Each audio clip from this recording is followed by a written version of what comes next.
Hey, good morning. It's minus 31, just a balmy minus 31. So she's going to be kind of an inside day or inside the shop day. But before I head out to the shop, so our year end is come and gone, December 31st for our books. It's into January. It's January 19th right now. So what better time to talk about what the farm could have made in 2021? So this video is in no way a flex, and it's actually not even a representation of what our farm actually made. I'm not going to get into that because a little bit of that is personal, obviously. And I mean, we haven't sold all our grain yet. We haven't priced all our grain yet, and we're not exactly sure, what we're going to do. So what this is just a kind of a rough estimate, and all this information is public record. So if people are looking, like, this is not a video flexing on our farm or flexing on farmers or anything like that. You can phone a grain elevator, you can ask them what their day price is, what their futures price is. You can go on the website and find out what average yields were for an area and just do the math.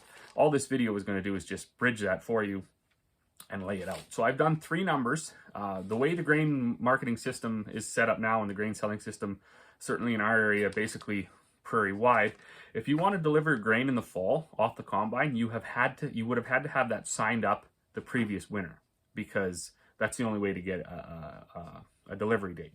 So what I've done for our three grain prices that I've got written down here is I've used the winter of 2020, early 2021. So that's when you would have had to sign up your grain to move it in the fall of 2021. Then I've picked basically the day price in the fall of 2021. So what you would have got if you would have waited that, whatever it is, 6 months or whatever. And then the price of today. So the end of 2021, the start of 2022. So those are the three prices. I've used, for this, I didn't use the average yield. I used the very top end of what I've heard guys claiming they're getting around this area. So the scale actually goes from as low as basically zero, where lots of the crops in the piece were written off later in the summer and into the fall. The insurance companies came out, they wrote them right off. They said, just cut it and bale it and sell it for cattle feed. It's not going to make a crop. And so that would be on basically the low end. And if you didn't have insurance, like we've never carried insurance, then that actually would be a zero. So you can be from as low in our area in the 2021 crop year, as low as zero or whatever the insurance gave you, up to basically the number that I've heard people saying, or the highest that I've heard. So those were the highest number is the number that I used for this. The acres I used was just our acres on our farm. We were about 2,400 acres this year.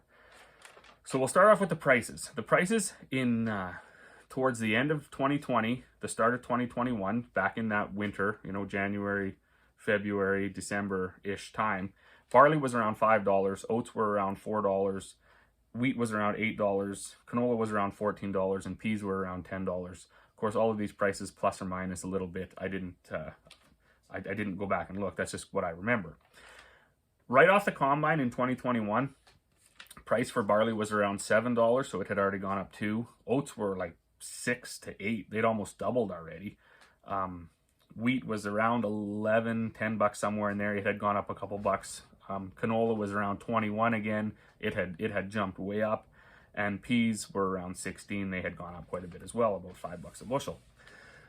And then going on to November, December of 2021, January 2022, the prices of grain had really gone up. Barley, we've heard highs of $9, even $10 a bushel. Oats around that $10 a bushel mark at a peak. Wheat, I think, peaked off around 13 and a little bit. Canola, I heard there were targets triggered as high as 24. And peas, I heard, depending on variety, quality, were as high as $18. So that's how that shakes up. Like, so the price of grain from November, December 2020 into January 2021, when guys were pre-pricing their 2021 crop, that price was almost half of the value of what the grain is worth today. Now, and then that's why I made videos on this too. I hate forward pricing grain. I don't think farmers should be put in that situation. I do not think it's a good way to do it. I don't think you're a titan of financial industry. If you know how to do this, or if you do it, I think you're actually probably more of the cancer on the industry, not the cure. But that's just my that's another rant for another video. So as far as yield goes, barley, like I said, and on all the crops are like this, as low as 0 or insurance payout, right up to about 50 bucks an acre, or 50 bushels per acre. Oats, 0 to whatever the insurance paid you, up to around 100, 110 bushels an acre. Wheat, 0 to whatever the insurance company paid you, right up to about 50 bushels to the acre. Canola, 0 to whatever the insurance company paid you, right up to about 50 bushels to the acre. Peas, 0 to whatever the insurance company paid you, right up to about 40 bushels to the acre. Now, that's the rough bushels per acre and the dollar per bushel values. So on our farm, we had about 480 acres of barley. So if we would have got the 50 bushel to the acre, we would have seen, if we had pre-priced our grain, around $120,000 worth of barley. If we would have sold it off the combine at that price, $168,000, and if we would have kept it till 2022, end of 2021, $216,000. On 220 acres of oats, if we would have hit the high of 110, if we would have pre-priced that oats in 2020, we would have made around $96,800. If we would have sold it right off the combine at that price, $193,000, and if we would have kept it till around now, December 2021, January 2022, could be as high as $242,000. Wheat, same thing. 570 acres of wheat. We had, if we would have realized that 50 bushel to the acre, we could have got around $228,000 if we would have signed it up in 2020, 2021. $313,000 if we would have sold it right off the combine, and as high as $370,500 if we would have waited till the end of 2021 into 2022. Canola, if we would have pre-priced our 600 acres of canola and we would have got 50 bushel to the acre, we would have got around $420,000. If we would have sold it off the combine at that price, it could have been as much as $630,000.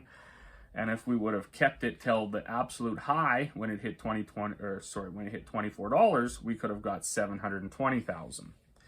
Peas, 480 acres, about what we had. If we would have got the highest yield that we heard, if you watch the video, you know we definitely didn't. Our peas were way down in the dumps. So if you could have got the highest yield, around 40 bushel to the acre, at a pre-contracted price, you would have got around $192,000.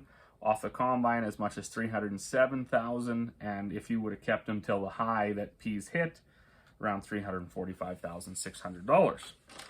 So how does that shape up, add it all together? If you would have been fortunate enough to get all your crop off and you hit the high yields on all your fields in the 2021 crop, and you were fortunate enough to get the high price, the high yield, you would have made $1,056,800 on a 2,400 acre farm.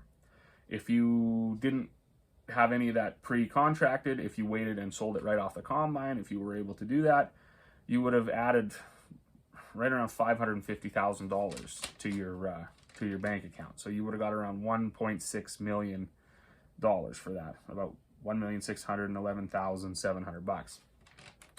And if you would have waited till 2022, yet again, speaking to hitting the highest yield and the highest prices, you could have got around $1.89 million for that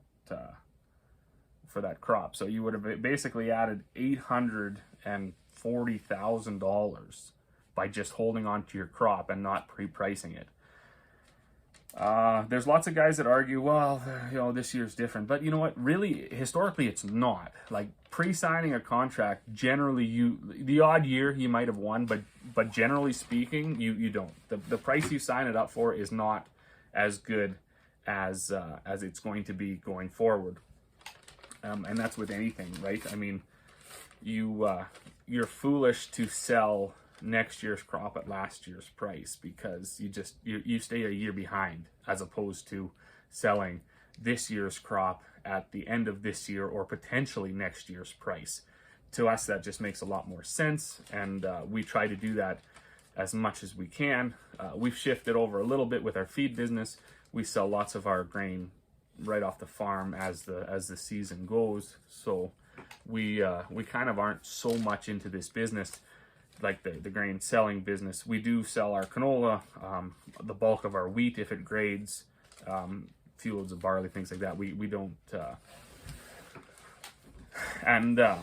Yesterday I sold a couple loads, and that's why I decided to do this video. We've started to see basically the grain prices pull back or at least plateau. So they are still quite high. And I sold some canola yesterday for around $22 a bushel. We had watched it go down for about 8 days straight. The futures drop from, you know, 23.80 down to about 21.30. And yesterday, jokingly with my dad, I said, let's just sell a couple loads and at least we'll stop the downward trend, right? We joke about that in the stock market too.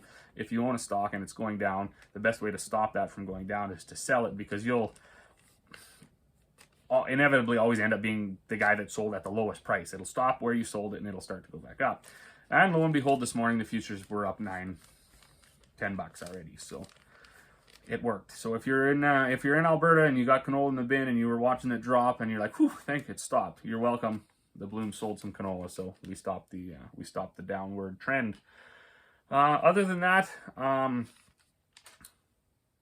hopefully that was made sense. Like I say, it wasn't a flex, and it's certainly not a representation of our farm. That wasn't it at all. Just what other numbers are you going to pick? So I picked our acres, and I picked the highest yields and the highest values you could have got for those. So potentially the highest income you would have got. Strangely enough, this is, I think, the first year where all of those ended up being over $1 million. Usually on the low side of those three possible outcomes, you'll be under $1 million, and then on the highest side you'll be just over.